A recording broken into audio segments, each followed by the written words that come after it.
We are delighted that you could join us. We're sorry that you've had any inconvenience. We might hand straight over to you, Noam, to join us here in Australia and beyond to talk about your topic, imagining the future if we have one.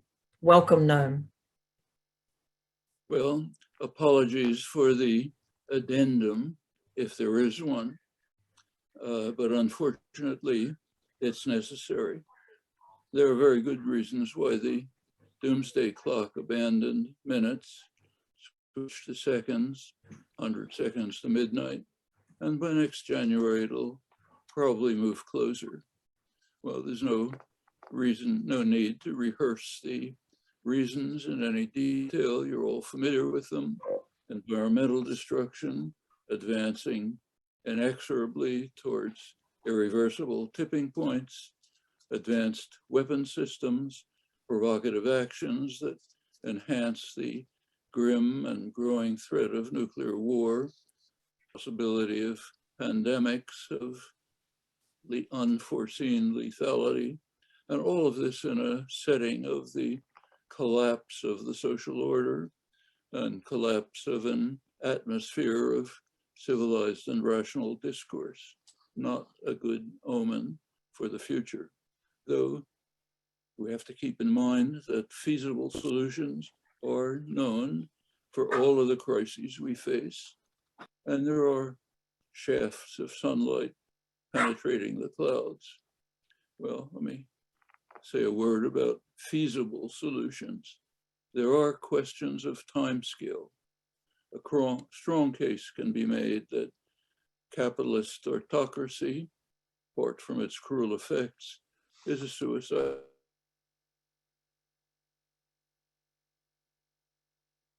pact, raise general consciousness about it, and also to follow Bakunin's good advice to create the germs of a more just society within the present one.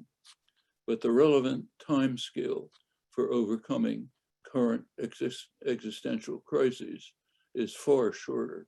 In fact, it's now. The recent IPCC report made it crystal clear, if it wasn't before, that sharp and steady reduction of fossil fuel use must begin now. The provocative actions that enhance the threat of nuclear war, the development of dangerous weapon systems that can blow us up at any moment, as has come all too close in the past, that's now. The steps to prevent future, possibly more severe pandemics have to be taken now. In all these cases, there are feasible solutions which can and must be enacted now, or the important questions about creating a better society simply don't arise. Well, let's assume the best and ask, what kind of future can we hope for? It's worth remembering that the record of prediction is not stellar, even by the finest and most informed minds.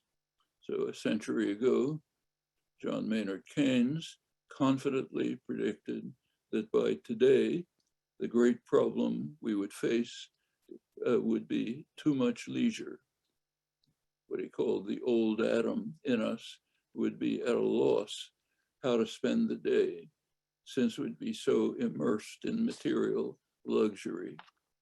Didn't quite come to pass.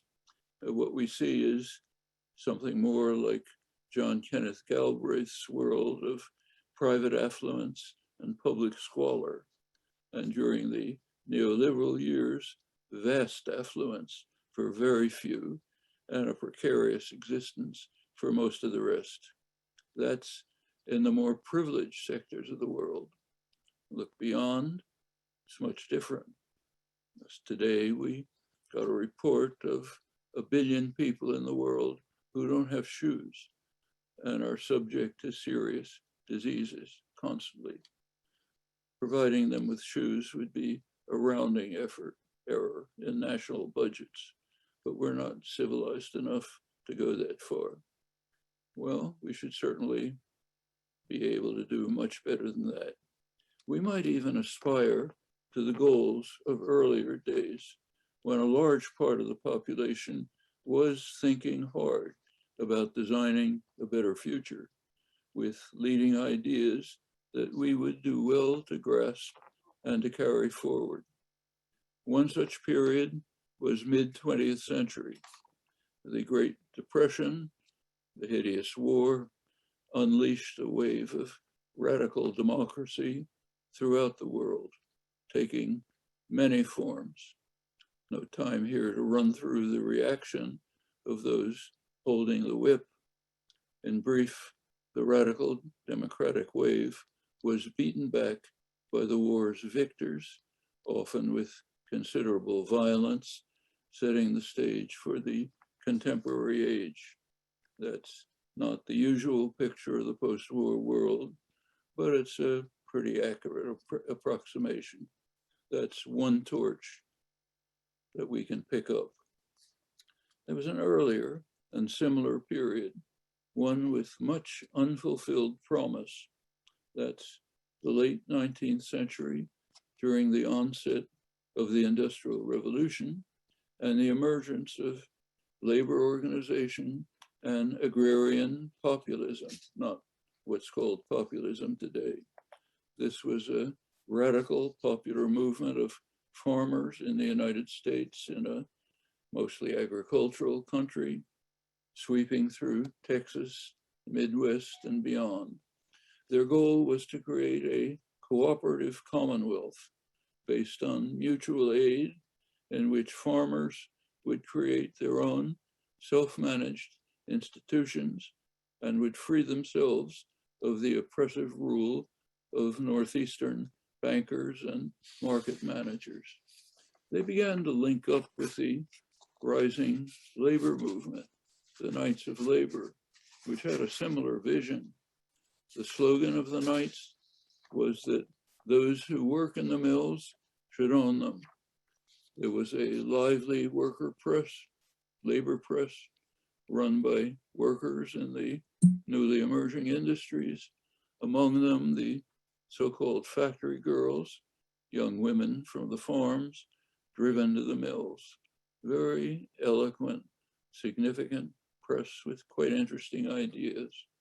They envisioned a neo-republican world in which there would be no masters, no dominance, no wage slavery. That was then the standard term for having a job.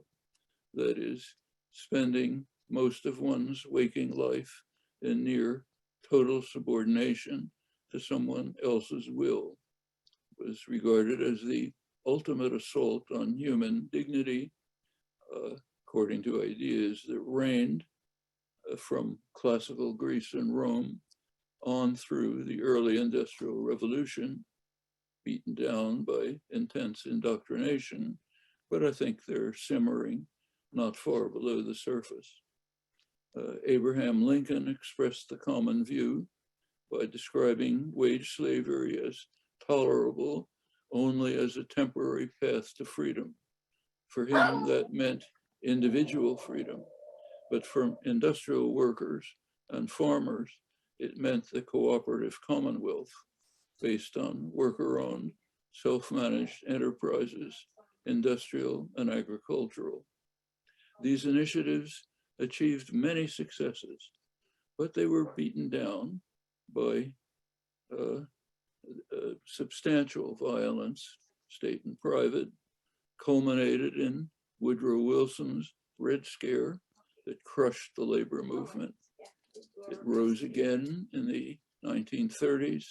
It may well again, maybe reviving ideas that should inspire us in undertaking the tasks ahead, ideas and actions that have to be adapted to a world that's greatly changed, though the basic goals remain vibrant and the barriers to attaining them have more than a little ring of familiarity.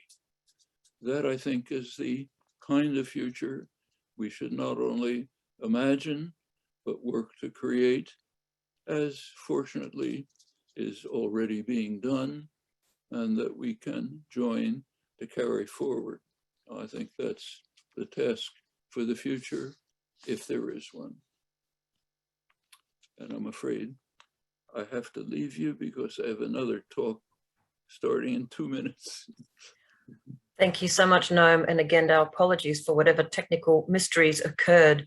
We're very grateful to you for sharing a little bit of time with us. And what we might do with your busy schedule, though, is invite you to come back and we'll test all the tech beforehand. So perhaps everyone's saying thank you on the webinar. We'll give a big Aussie clap from down under. Thank you so much, Noam. We'll talk